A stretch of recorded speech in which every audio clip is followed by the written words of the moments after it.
Glasgow's two sides to it, doesn't it? If you drive into the city, you'll see it's regenerating along the banks of the Clyde. If you step out into the housing estates, there's a trend of binge drinking, knife carrying, a willingness to use that knife. Crime reporter Alex Robertson has been covering Glasgow's violent crimes for 6 years. This has led him to most areas around the city. The south side of the city doesn't experience the problems the other areas do. This killing of this teenager, Thomas Loughrey, he was quite simply an innocent bystander who witnessed a fight between another teenager and his girlfriend. He tried to intervene and was stabbed to death. East End's actually got the highest rate of violent crime in the Forth area. In one weekend alone in the East End there was 4 murders. On my right is the Sheeling Bar. Gordon Ross, 36-year-old, drinking on a Tuesday night and slain outside. Police launched a murder investigation, which as yet is still open. We're now in Pollokshields, where 15-year-old Chris Donald, he was abducted and he was found dead the following day. This was a schoolboy.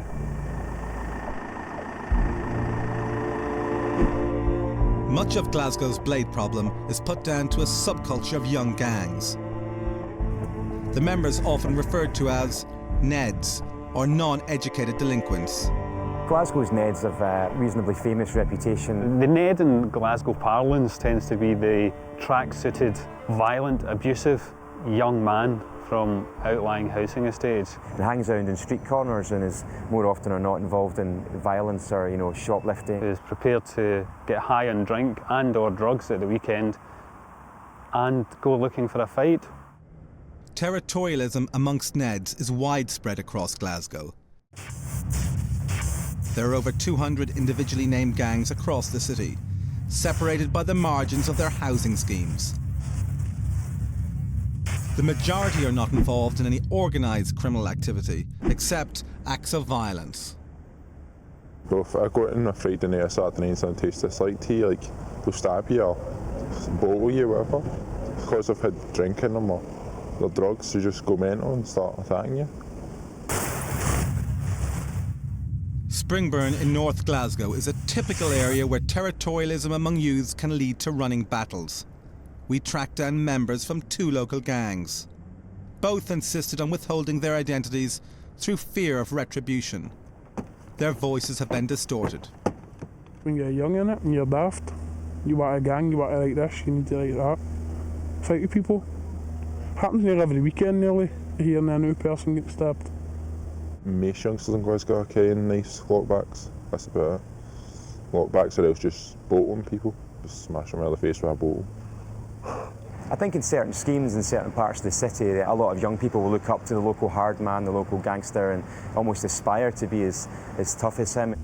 It's fighting all the time, hundreds of fighting, getting drunk, getting mad at it, just causing trouble. They'll get you in a gang, they'll just all charge at you and do you in, if they don't get you with a bottle or the knife.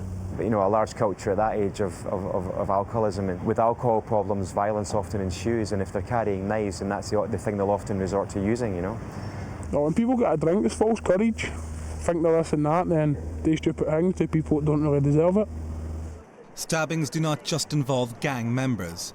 Innocent people also get caught up in the violence. This is something that 19-year-old accountancy student Christopher Begley found out in September 2003. You hear about knife attacks happening all the time in Glasgow. It is quite commonplace nowadays, but you never imagine it's going to happen to yourself. I'd been for a few drinks with a few friends. Probably only talking in the pub for maybe 2 hours tops, so it's not as if we were drunk. I walked one of my friends home, turned round to go back towards home, got talking to a couple of boys that I knew from school. Another guy, one of their friends, I only know who he is because he used to work with somebody that I know. He was probably the drunkest out of the lot, and I think he'd probably been taking something as well by the state of his eyes, pupils dilated and whatever.